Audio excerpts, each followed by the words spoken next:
Hello friends.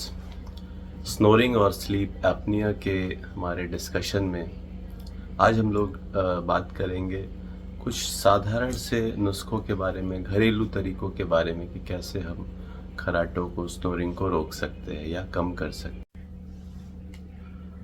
तो खर्राटों को यदि हम कंपेयर करें ट्रैफिक जैम से, कैसे जब ट्रैफिक जैम लगता है तो बहुत शोर शराबा, हॉर्न, चीख पुकार मची रहती, ऐसे ही खर्राटों के समय में भी एक तरीके का जाम लगा होता है सांस के रास्ते में, हवा के जाने के रास्ते में। तो सांस लेने का रास्ता क्या है भाई? हवा आई नोज के अंदर से होती हुई थ्रोट के बैक में गई, फिर वहां से हलक से होते हुए लंग्स के अंदर जाती है। तो इस रास्ते में कहीं अगर रुकावट है तो खर्राटे आने तय है।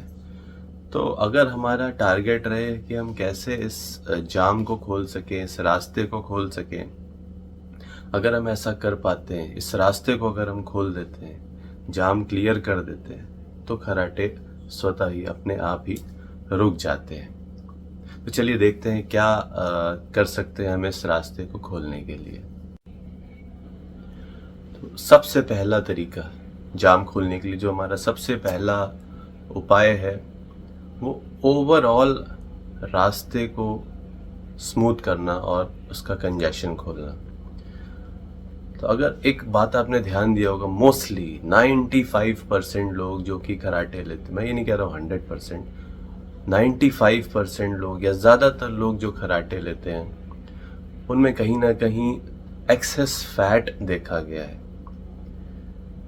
जो कि सब तरफ से रास्ते को पतला करता है। भाई सांस का रास्ता है, सब तरफ से फैट जमा हुआ है तो रास्ते को पतला करता है।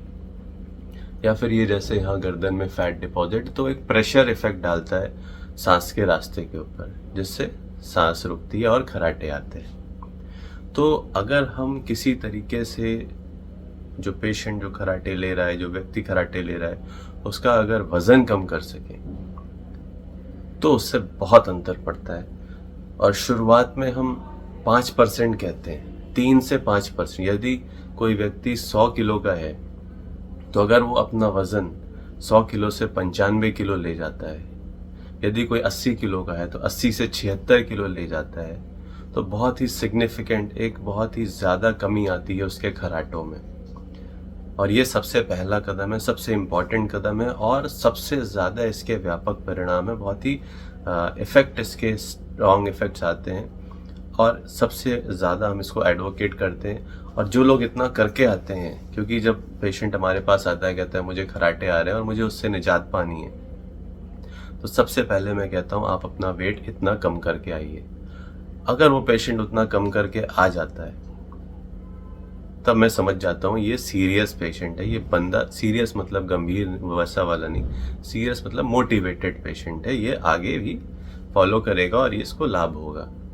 तो अगर पहला स्टेप किसी ने वेट कम करने का काम कर लिया, एक तो उसको खुद ही मोटिवेशन डबल हो जाता है। जब उसको स्नोरिंग कम हो जाती है, जब लोग उससे कहते हैं यार तुम्हारे तो खर्राटे अब बहुत कम हो गए हैं, उसको भी लगता है कि हाँ फर्क पड़ रहा है। तो first thing is weight loss. Second thing है भाई, नाक से शुरू करते हैं। तो किसी की नोज ही अगर ब्लॉक रहती है तो जाहिर सी बात है उसका सांस का रास्ता कैसे खुलेगा। तो किसी भी तरीके से नोज को खोलना है। नोज को ऐसे पकड़ के कुछ फैला के नहीं खोल सकते।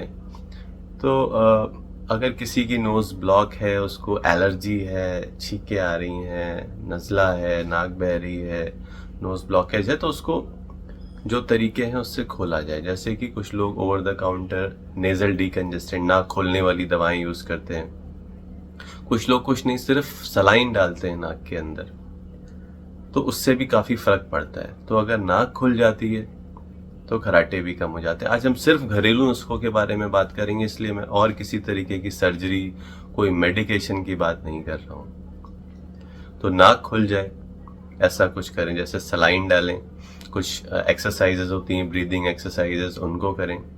और नाक बंद होने का एक बहुत मेजर रीज़न है एलर्जी। तो अगर आप अपनी एलर्जी को कंट्रोल रख सकते हैं तो आपकी नोज़ भी खुली रहेगी। आपने खुद नोटिस किया होगा।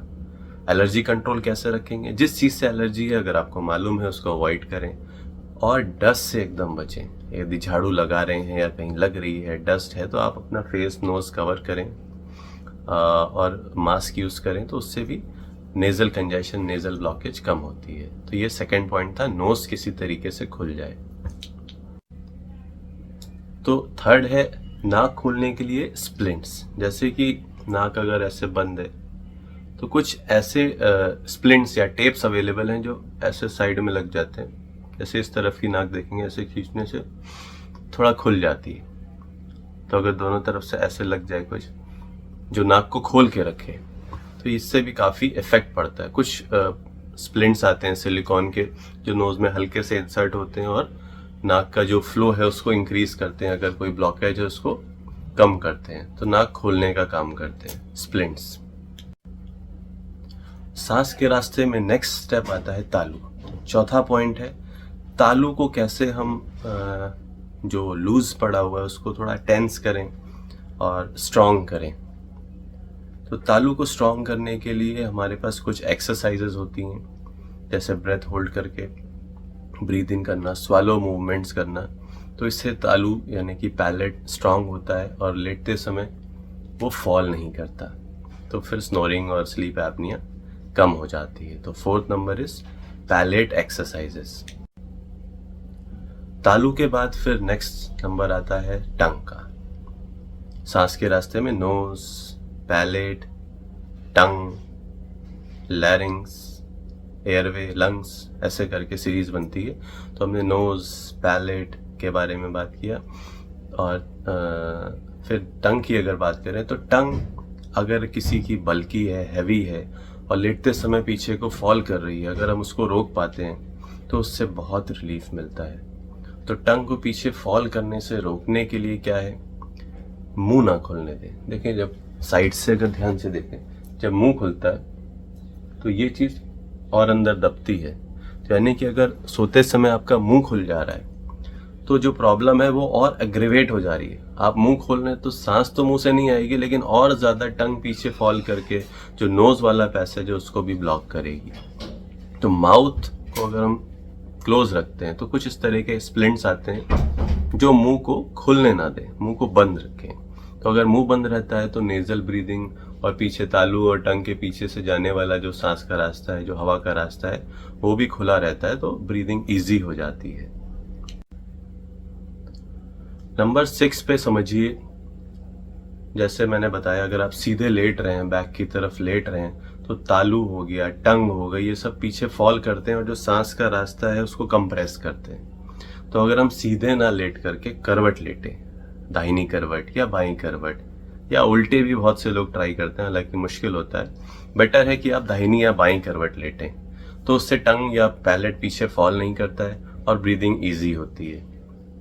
लोग कहते हैं मैं तो सो जाऊंगा तो कैसे पता चलेगा मैं किस करवट में हूँ, सीधा हूँ, करवट हूँ या फिर उल्टा हूँ। तो उसका एक तरीका होता है कि अपनी पीठ पे कुछ बॉल बांध लें, कोई टेनिस का बॉल ले लें और उसको पीछे बांध लें। बांधे कैसे, एक जैसे सोते समय कुछ नाइट वेयर पहने हैं तो उसमें एक पॉकेट टाइप का बना लें, उसमें बॉल डाल लें। तो जब आप सीधे लेटेंगे तो बॉल थोड़ा सा गड़ेगी, आप नींद में अपने आप ही करवट ले लेंगे।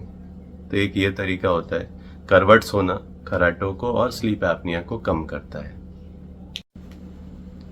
नंबर 7 पे है अल्कोहल या कोई भी सेडेटिव्स अवॉइड करना, यानी कि जो गहरी नींद को और भी गहरा कर दें, इतना गहरा कि आपकी मसल सब और लूज हो जाए, रिलैक्स हो जाएं। तो वैसी स्थिति में खराटे और स्लीप एपनिया बढ़ जाती है। तो अगर अल्कोहल लेते हैं तो अल्कोहल को त्याग दें, अल्कोहल को क्विट करें, उससे भी स्लीप एपनिया और खराटों में कमी आती है। नंबर 8, नेक्स्ट बहुत ही इंपॉर्टेंट पॉइंट है स्मोकिंग। जी हाँ, अगर आप स्मोक करते हैं तो स्मोक क्या है, पूरे सांस के रास्ते को, जिसे हम एयरवे कहते हैं, एक सूजन पैदा करता है। तो नाक में, तालू में, टंग में, यहाँ तक कि लैरिंग्स, ट्रेकिया यानी कि विंड पाइप, वहाँ तक की थोड़ी सूजन आ जाती है, जिससे सांस का रास्ता कहीं ना कहीं रुकावट लेता है और इजी ब्रीदिंग नहीं होती। ऐसे में जो स्मोकर्स हैं उनके अंदर स्लीप एपनिया और स्नोरिंग ज़्यादा होती है। तो स्मोकिंग को बंद कर दें। नंबर 9 पे है हेड एंड एलिवेशन, यानी कि अगर सिरहाने को थोड़ा ऊंचा रख सकते हैं तो उससे क्या होता है, एक ओवरऑल सूजन इडिमा में कमी आती है। जो अगर डिपेंडेंट पोर्शन हो जाता है, अगर आपका सिर और ये ऊपर का एयरवे नीचे है तो जाहिर सी बात है वेनस कंजेशन यानी कि ब्लड पूलिंग की वजह से उधर में जो सांस का रास्ता है, जो खुला हुआ रास्ता है, वो और पतला हो जाता है। तो अगर सिरहाना, मैं सिर्फ गर्दन की बात नहीं कर रहा हूँ कि सर के नीचे तकिया लगा लिया और सर ऊंचा कर, नहीं, अपर टॉर्सो यानी कि पूरा का पूरा सिर का एंड जो है बेड का, अगर वो थोड़ा ऊंचा हो जाता है तो उससे कंजेशन में कमी आती है और स्नोरिंग, स्लीप एपनिया कम हो जाती है। 10 पॉइंट और बहुत ही इंपॉर्टेंट पॉइंट है, एसिडिटी रेगुलेटेड रखें और रिफ्लक्स से बचें। यानी कि जैसे आपका खाया हुआ खाना रात का अगर बहुत हैवी है और उसमें फैट कंटेंट ज़्यादा है, स्पाइसेस आपने ज़्यादा ले रखी हैं, तो खाना कई बार पूरा खाना वापस ना आए, कुछ खट्टी डकारें आते रहती हैं और वो सांस के रास्ते को भी इफेक्ट करती हैं। एक GERD प्रॉब्लम है, एक LPR प्रॉब्लम है, तो ये सब एसिडिटी से रिलेटेड प्रॉब्लम्स हैं। और अगर हैवी डाइट आपने लिया है, तुरंत सोने चले गए हैं, तो ये कहीं ना कहीं आपकी स्लीप एपनिया और स्नोरिंग को बढ़ाता है। रात का खाना एकदम हल्का लें और हो सके तो स्पाइसी और फैटी मील अवॉइड करें। तो ये 10 पॉइंट्स ऐसे हुए जो घरेलू नुस्खों की तरह आप यूज़ कर सकते हैं। और हाँ, यहाँ ये अंत नहीं है, ये शुरुआत है, ये बिगिनिंग है।